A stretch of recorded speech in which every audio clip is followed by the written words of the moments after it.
श्री स्वामी समर्थ। माझ्या फूडी या यूट्यूब चॅनलवर तुम्हा सर्वांचं अगदी मनापासून स्वागत करते। आज मी तुम्हाला 2 बटाट्यांपासून अगदी वेगळी आणि चविष्ट अशी एक रेसिपी दाखवणार आहे।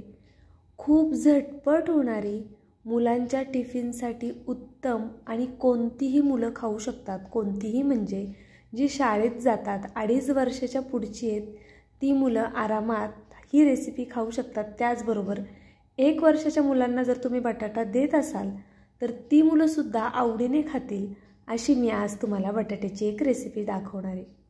तर बघा, त्यासाठी व्हिडिओ संपूर्ण पहा। इथे मी 2 बटाटे घेतलेत साल काढून, आणि बघा अशा पद्धतीने बटाटे आपल्याला कट करून घ्यायचे। अगदी या पद्धतीने बघा मी दोन्ही बटाटे कट करून घेणार आहे। लहानांपासून मोठ्यांपर्यंत सगळ्यांनाच ही रेसिपी आवडेल, त्यामुळे जर तुम्ही नवीन असाल तर पटकन एक सबस्क्राइब करून घ्या। नवीन यूट्यूबरसाठी तुमचं एक सबस्क्राइब हे खूप लाख मोलाचं आहे। त्याचबरोबर व्हिडिओला लाईक सुद्धा करा। बटाटा व्यवस्थित कापून पाण्यात ठेवलेला आहे। आता झटपट फोडणी तयार करूया। फोडणीसाठी बघा इथे मी कढई तापत ठेवलेली आहे। कढईमध्ये 1.5 पळी इतपत तेल घातलेलं आहे। तेल छान गरम होऊन द्यायचं। त्यानंतर यामध्ये मोहरी घालायची। मोहरी छान तडतडली की त्यानंतर लगेच जिरं घालून घ्यायचे, आणि जिरं सुद्धा छान फुललं की यामध्ये जो पाण्यात ठेवलेला बटाटा होता तो घालून घ्यायचा आहे। इथे संपूर्ण बटाटा मी घालून घेतलेला आहे। आता यामध्ये चवीनुसार मीठ घालून घेऊया। लहान मुलांसाठी करतोय त्यामुळे मीठ थोडं बेतात घाला। त्यानंतर इथे अगदी थोडीशी हळद घालून घेतली मी।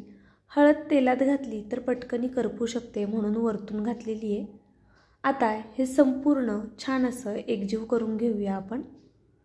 तर बघा, हे छान मिक्स केलं की हळद आपोआपच सगळीकडे व्यवस्थित लागली जाते, आणि गॅस आपल्याला बारीक ठेवायचा आहे। बारीक गॅसवरच आपल्याला ही रेसिपी तयार करायची आहे। तुम्ही जर माझ्या चॅनलवरती नवीन असाल, अजून सबस्क्राइब केलं नसेल तर प्लीज माझ्या चॅनलला एक सबस्क्राइब नक्की करा, कारण नवीन यूट्यूबरसाठी तुमचं एक सबस्क्राइब हे खूप जास्त मोलाचं आहे। 1 सेकंदही लागणार नाही सबस्क्राइब करायला, त्यामुळे नक्कीच सबस्क्राइब करा। त्याचबरोबर व्हिडिओला लाईकसुद्धा करा, आणि व्हिडिओ कुठून पाहताय ते कमेंट करून कळवा। बघा, एक वाफ काढून घेतली आहे। 1 ते 1.5 मिनिटानंतरनं आपल्याला हे व्यवस्थित हलवून घ्यायचे।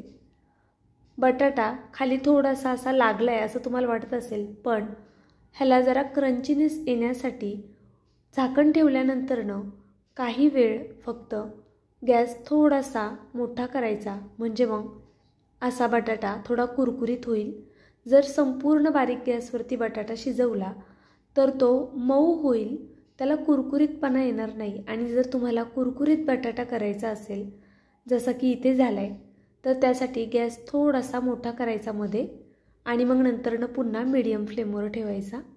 तर बघा इथे दाखवते मी तुम्हाला, जशी ही फोड झाली आहे ना बटाट्याची, असा बटाटा झाला पाहिजे। आता बटाटा बघा अजून व्यवस्थित शिजला नाही आहे, थोडा बाकी आहे शिजायचा, त्यामुळे मी पुन्हा एकदा झाकण ठेवणार आहे आणि 2 ते 3 मिनटं छान अशी वाफ काढून घेणार आहे। तर बघा आपण झाकण ठेवूया आणि पुन्हा एक छानशी वाफ काढूया। हा बटाटा खायला तेव्हाच चांगला लागतो जास्त जेव्हा तो थोडा कुरकुरीत होतो, आणि लहानांपासून मोठ्यांपर्यंत सगळेच आवडीने खातील। बघा बटाटा अगदी परफेक्ट शिजला आहे। आता हा छान असा हलवून घेते।